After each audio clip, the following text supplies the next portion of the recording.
Hey, and welcome back to Wheat Beat. My name is Mike.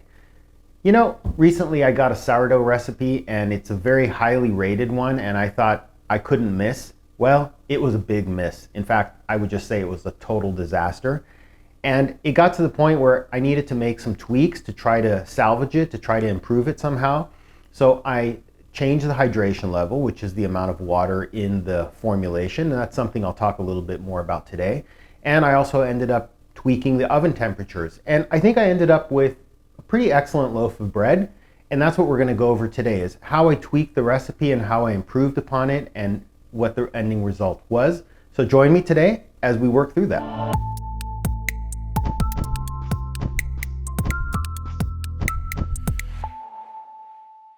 Hey, and welcome back. Now, I don't know about you, but when I think about a big, crusty loaf of sourdough bread, this is the last thing that comes to mind, this flat, pancake-looking flying saucer thing. And this is definitely not what I had in mind when I made my sourdough recipe. Now, keep in mind, I did use a very well-known recipe, and it happens to be a high hydration recipe. High hydration means that there's a lot of water relative to the amount of flour. So a baker's percentages, in a nutshell, just means everything is compared to the amount of flour. So if you have 1,000 grams of flour and 500 grams of water, you have 50% hydration. If you have 700 grams of water and 1,000 grams of flour, you have 70%. Now, in this case, the formulation that I used, I did the calculation and it was 77% hydration. Now, mind you, that's not off the charts. It's still within the range of what's considered good bread, but it's definitely on the high side. And when you get into the really high range, you get into the ciabattas and other things, which just kind of resembles, I suppose. So when I made this, the first thing that came to mind was, oh geez, you know, I must have had way too much water for this, for my flour, for my conditions. And so I started making some changes. So let me walk you through the first batch that I made, which ended up being a big flop. So here I am milling the flour. I have a mill at my bakery and I have whole wheat. Here's the sourdough starter, and here it is after it's been ripened for about 12 hours.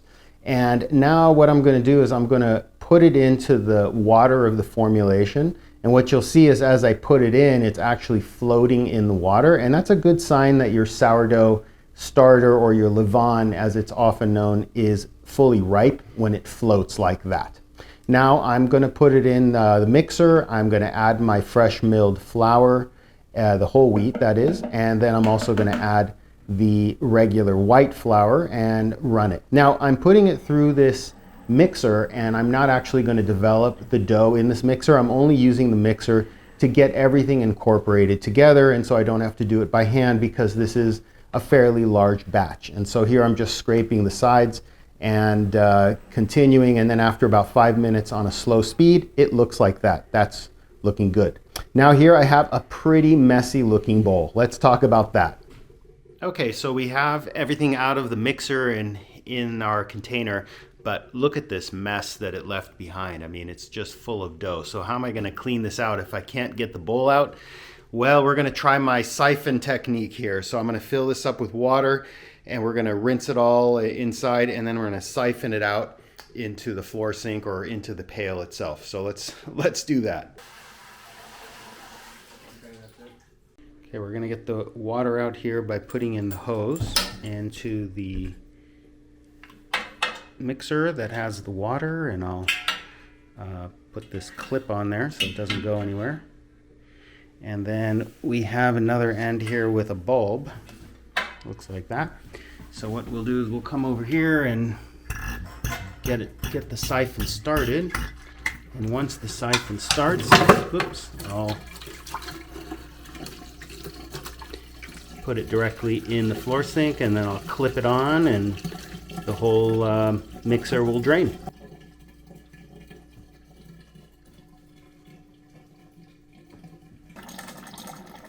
Alright, and that is it. Alright, so here I am. I'm getting all the dough on the work surface. Look at how much that is spreading out. That is pretty wet dough. Now I'm going to just chop it up into pieces. They're 770 gram pieces. Okay, I have my 24 pieces of 7. It ended up being 770 grams each. And now I'm going to shape them into either boules or oblongs, batards that is, and then I'll put them in the proofing baskets and we'll let them go. So whenever we work with these high hydration doughs, it's always a challenge because I'm trying to have enough flour here so that things don't stick too much, but I don't want so much flour that it incorporates it into the dough and then you end up getting gray streaks and it doesn't look as good. So I'm just doing a 4 folds here and turning it over, and then I'm going to just kind of try to use my bench knife quickly, use sharp motions and try to prevent it from sticking too much to the bench. And overall that looks pretty good. So now I'll put it right in the basket and I'll put it seam side up, and that's because I'm going to flip this over onto the deck oven and I want the seam to face down eventually. So here I am putting them in, getting ready to put them in, and oh, it's getting pretty stuck because it's pretty high hydration, and now I'm actually probably cursing there. I won't include it in the video, but you look at that thing. It's just spilling all over the place, and I'm trying to make it look elegant like I know what I'm doing, and oh man, it's just not coming out, and it's just flattening out. Now I'm trying to score it, and I already know this is a lost cause, but I'm trying to do something nice here for this video, and I'm hoping maybe I'll pull off some kind of a miracle. So I'm still going at it. Now I'm gonna get it in the oven and just cross my fingers. And I didn't even get it in all the way into the oven. You can see it's sticking out a little bit there. Here I am scraping the oven. Why am I scraping the oven? Well, the next day it was just a sloppy mess all over the deck, and the stone was just full of like stuck on. Now I'm with the vacuum cleaner getting the all the pieces, the dust and the stuff out of there. So not good. Okay, round 2. I've reduced the water content now from about 77% to 70%. I've also increased the salt slightly from 1.8% to 1.9%. So we're going to give it another go and see how it turns out. So yeah, I basically decided that in my next batch I was going to do a smaller amount because I didn't want to commit to a huge amount of dough in case the second one didn't turn out well.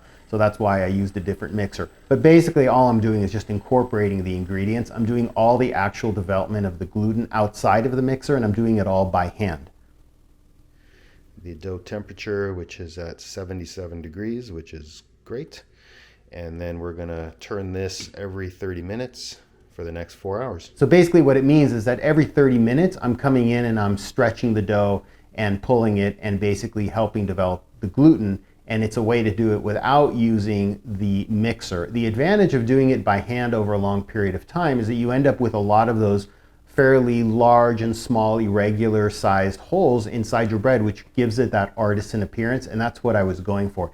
It's the kind of look in your bread that you can't really see in a factory produced loaf of bread. You really only see that when it's done by hand and a lot of care is dedicated to it. And that's why I was hoping to get that with what I was developing here.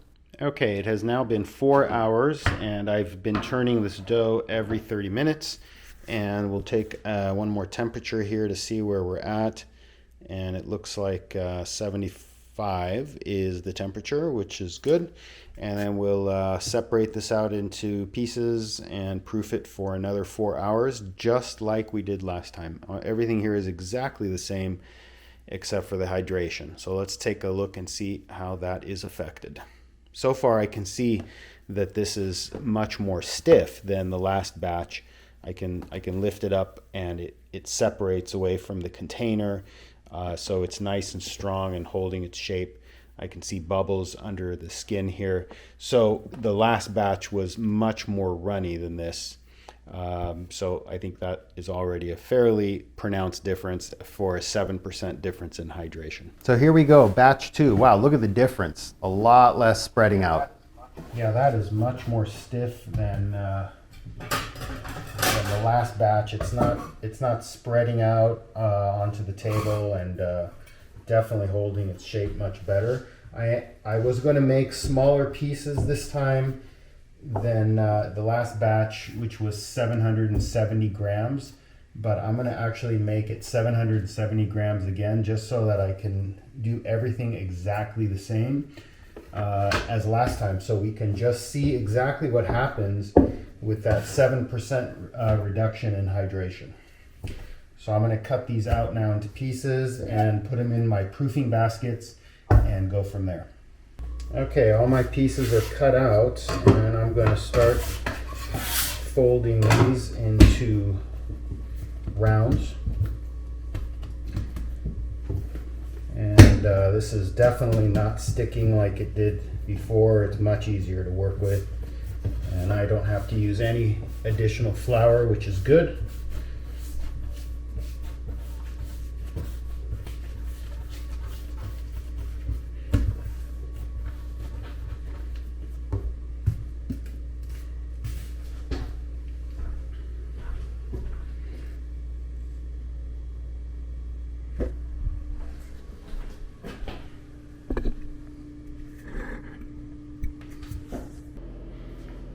Okay, they are proofing for 4 hours, and we'll come back and put them in the oven. All right, so now here we are, round 2, and they're still sticking a little bit to the basket here, as you can see. It's much better though than before. It's actually holding a shape, and I'm making it look a little bit more elegant than I did last time. Now I'm scoring it, and yeah, that's looking a little bit better. And certainly not as ridiculous as it did in the first batch. But how is it going to look? Let's see. So I'm going to put it in the oven here, and I'm using the same temperatures that I did before, and the only difference here is just that the hydration is lower, and also I used just a smidgen more salt, but that's really not going to make any difference at all. So let's see.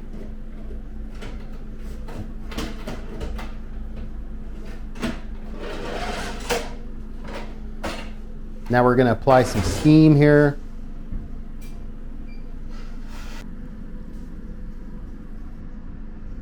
It's been 15 minutes now, and the loaves are starting to get some color, and we definitely have ears. The scores are splitting, so I'm going to go ahead and open the vent now, which will help release some of that steam. I'm even going to open the oven door just a little bit here to let some of that steam out, and you can really see it coming out there to start drying the chamber. Once it starts showing color, I like to open the vent. There's really no point in having a moist chamber anymore once it starts to brown. So we'll let it finish its bake, 17 more minutes, and then we'll pull them out. But so far, I'd say things are looking much better than last week. So let's, really obnoxious buzzer. Let's take a look in there. Yeah, that is looking really nice. So let's go ahead and take those out.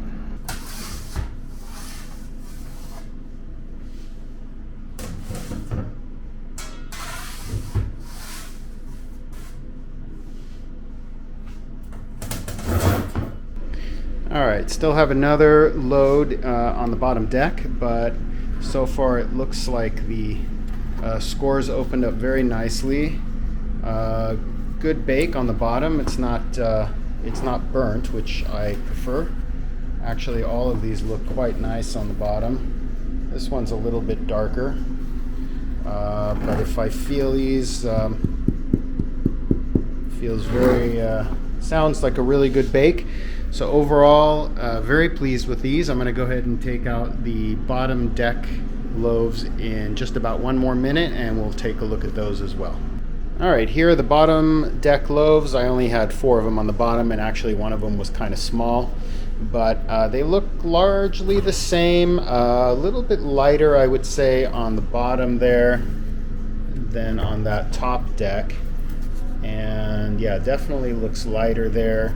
But the scores are pretty nicely opened, I would say, and the color looks good. But yeah, compared to the top deck, I would say that The bake's a little bit lighter, but very comparable. So I'm gonna let these completely cool down, and then we'll slice them open and see what they look like inside.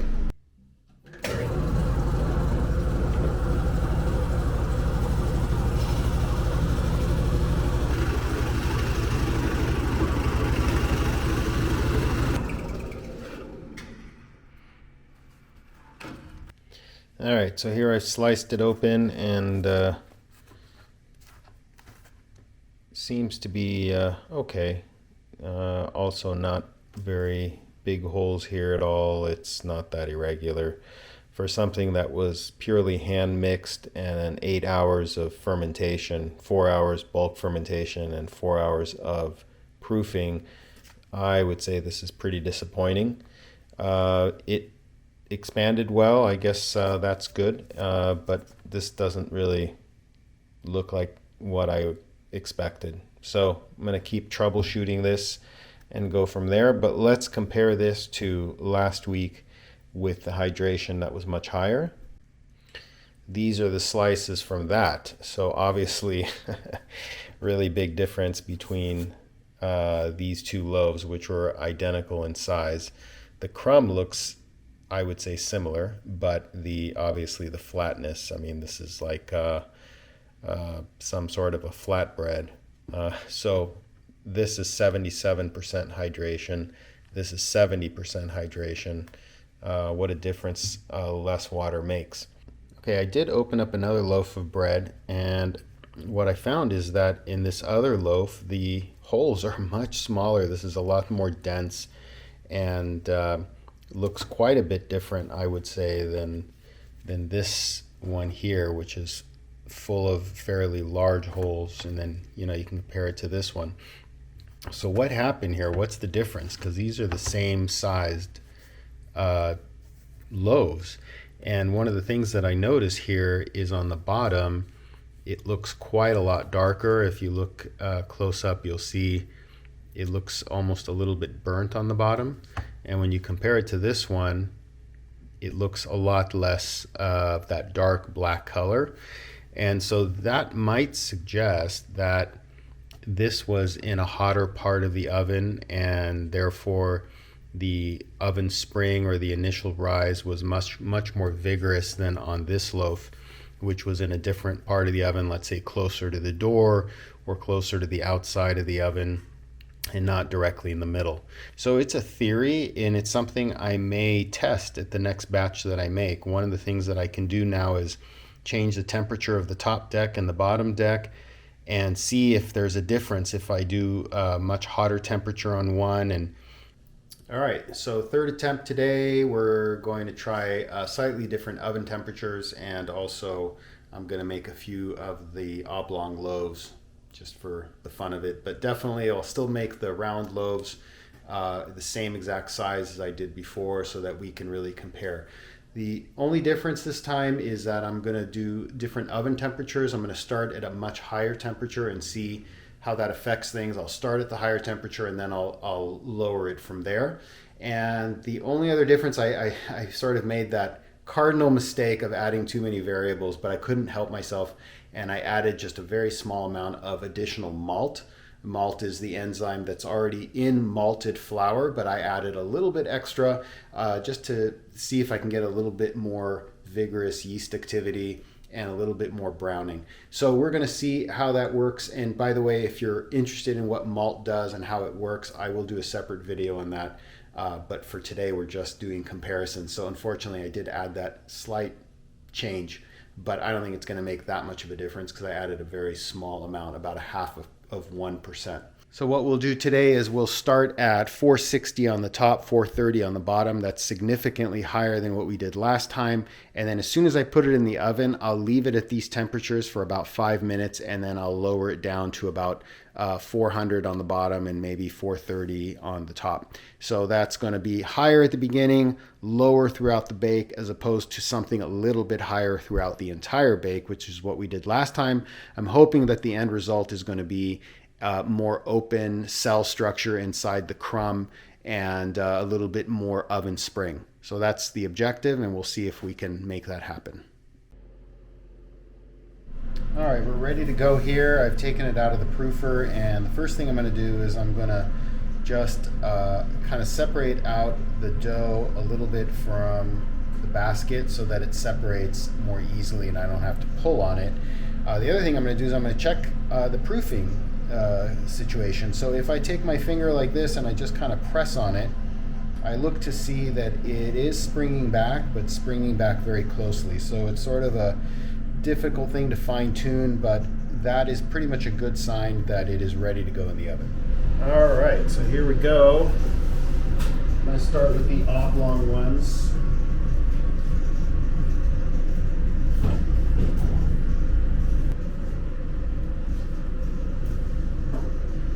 I want to space these out just a little bit so that when they expand, they don't contact each other too much. And then we'll load this in here, and then we'll do the second batch right next to it, kind of right away.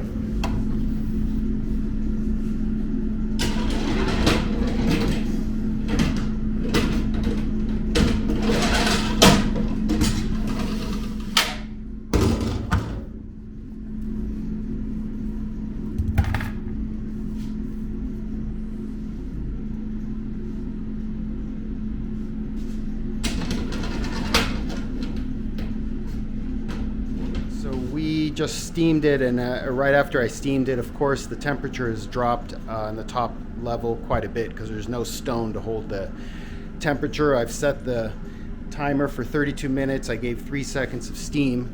So far, when we look in there, we're of course just starting out, and we are starting at quite a lot higher temperature than we did in the past, so we're going to see what kind of effect that has.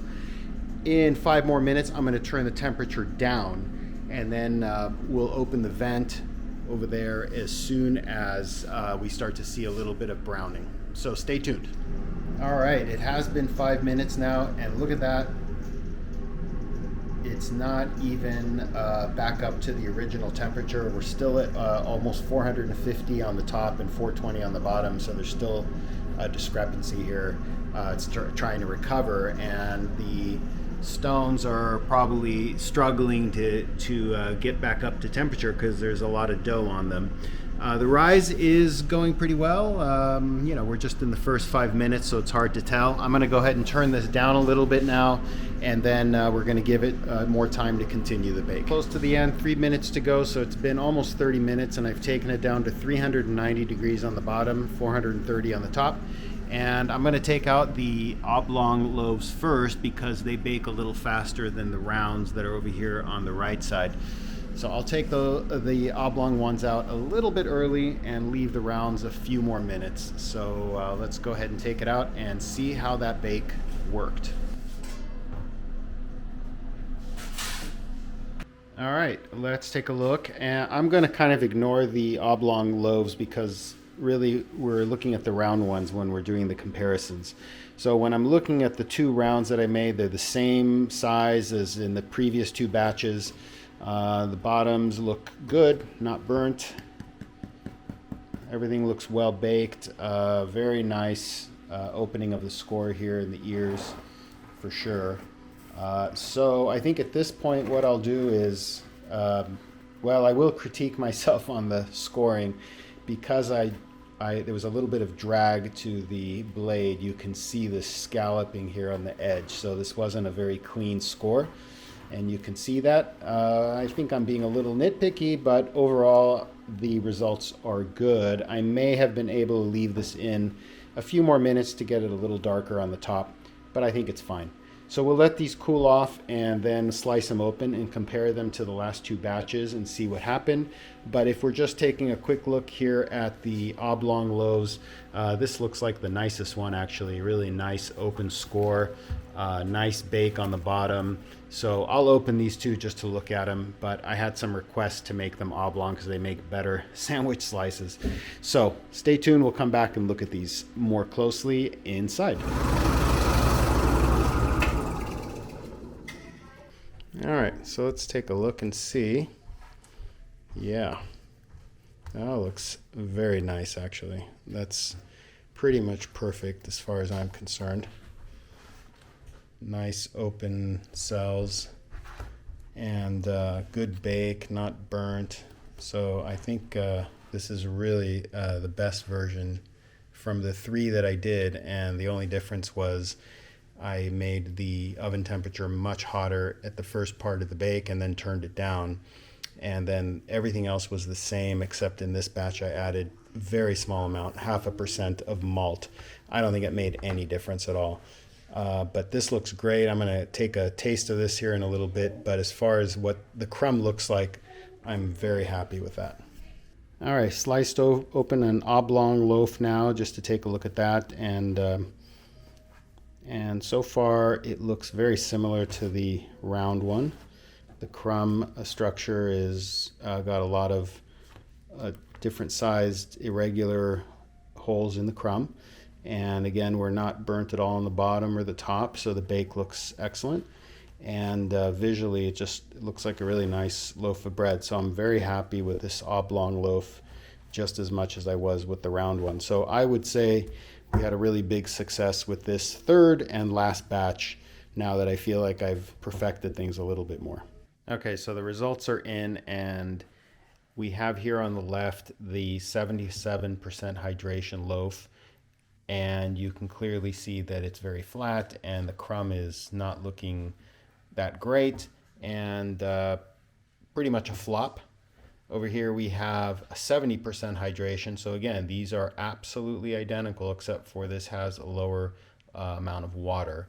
And you can see that the crumb doesn't look very artisan. There is not a lot of irregular large holes here, and just looks a little more factory produced bread, even though it's not. Although the rise, the expansion here was very, very good.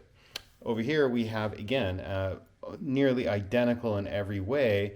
The only difference here is that, yes, it's 70% just like the one on the left, but this was put into a hotter temperature oven initially. And you can see that the cell structure here looks very different than the one here.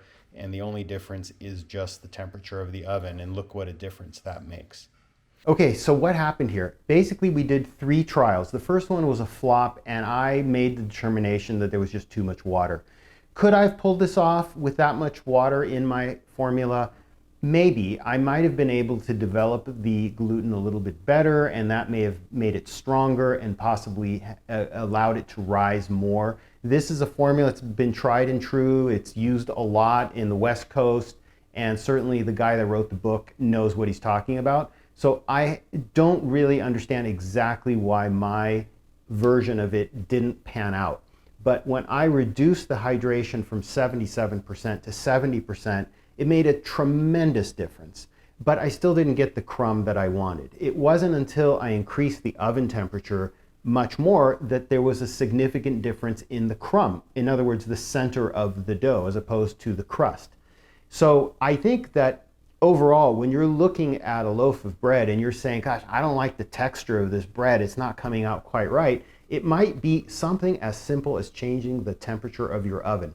Now, I'm a big fan of Dutch ovens, which are the cast iron containers, basically, that you can put your dough in, and you can put it in your oven, and it holds steam and it also holds a lot of temperature, and that's great. But when you're doing a fairly large volume, like here I was making 24 loaves or even more, I could have the capacity of doing 30 or 40 loaves at a time. I really can't use Dutch ovens for that. In any case, when I look at those temperatures, the first temperatures were about 440 degrees on the top part of the deck and 410 degrees on the bottom. Now, obviously at home, you can't control the top and the bottom, but that's what I was doing here. Now, it wasn't until the third batch that I took it to 460 degrees on the top, 430 degrees on the bottom, and then I lowered it quite significantly after about the first 5 or 10 minutes of the bake. And lo and behold, that probably made more difference than anything else. In fact, I wonder if I went back to the 77% hydration, go back to the very first flop one like this, if I put this in a much hotter oven, maybe I would have gotten a much better spring on it. And in fact, it's caused me to think that maybe I should increase my temperatures even further, especially at the first part of the bake.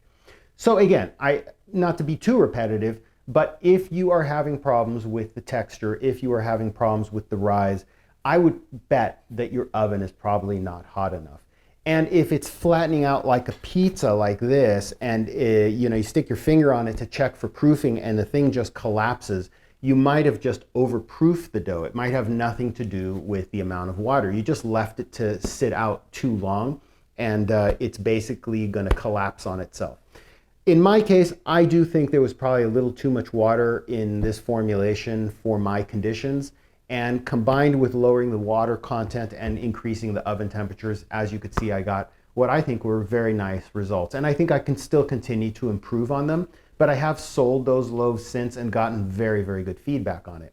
So I'm satisfied with it the way that it is. It doesn't mean I can't improve on it, and that is the magic of baking, which is that you can always do it better, you can always improve. So that's really it for today. I hope you got something out of it, because I certainly did, doing all of these experiments. I'm going to do more experiments like this. I'm going to check out other variables like the amount of time that we proof, or what happens if we increase the salt beyond what it should be or not put enough salt. How does that affect the rise? How does that affect the proofing? How does that affect the bake?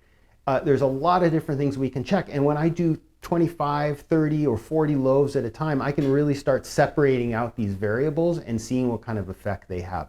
So we're only now just getting started. Stick with me as I go through these things, and hopefully we'll learn together. Until we meet next time, go out and bake something.